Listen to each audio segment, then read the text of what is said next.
Hi friends, welcome to my channel. ఈరోజు అయితే నేను కాకరకాయ కారం పొడి చేస్తున్నా. ముందుగానైతే నూనె పోసుకొని కాకరకాయలను అయితే వేయింపుకోవాలి, బాగా డీప్ ఫ్రై చేసుకోవాలి.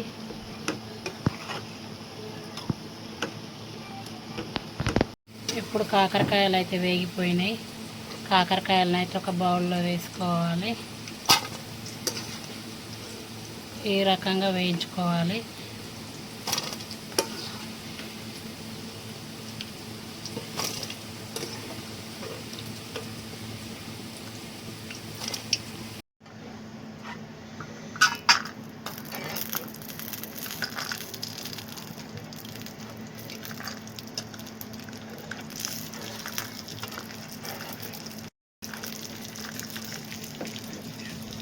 ఇప్పుడు కొన్ని ధనియాలు అయితే వేసి వేయించుకోవాలి ఈ రకంగా.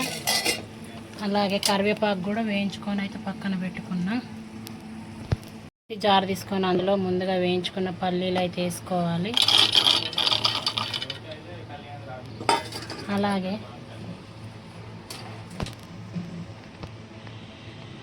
వెల్లిపాయలు కూడా వేసుకోవాలి.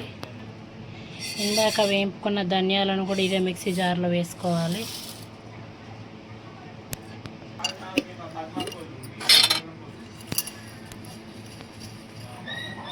అలాగే కొంచెం జీలకర్ర కూడా వేసుకోవాలి. మిక్సీ పట్టుకునేటప్పుడే రుచికి సరిపడంత కారం వేసుకోవాలి.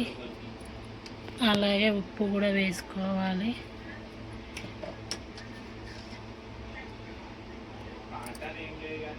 ఇప్పుడు వీటన్నింటినీ మిక్సీ పట్టుకోవాలి. పట్టుకున్న కారం అయితే ఇలా పట్టుకున్నా, మిక్సీ చేసుకున్నాక ఇలా ఉంది. ఇప్పుడు కాకరకాయలను అయితే ఇలా నంపుకోవాలి. ఇప్పుడు దీనిలోనే ఈ పొడి వేసుకోవాలి. ఇప్పుడైతే కాకరకాయల పొడిలో ఈ పల్లీల పొడి ఉండి ధనియాలు, కారం, ఉప్పు కలుపుకున్న పొడిని అయితే ఇందులో వేసుకోవాలి.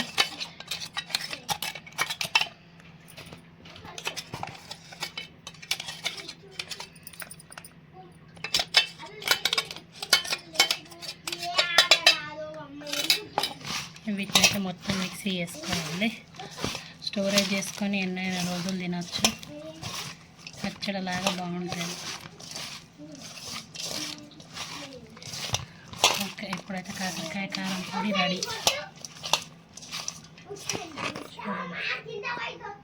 కాకరకాయ కారం పొడి రెడీ.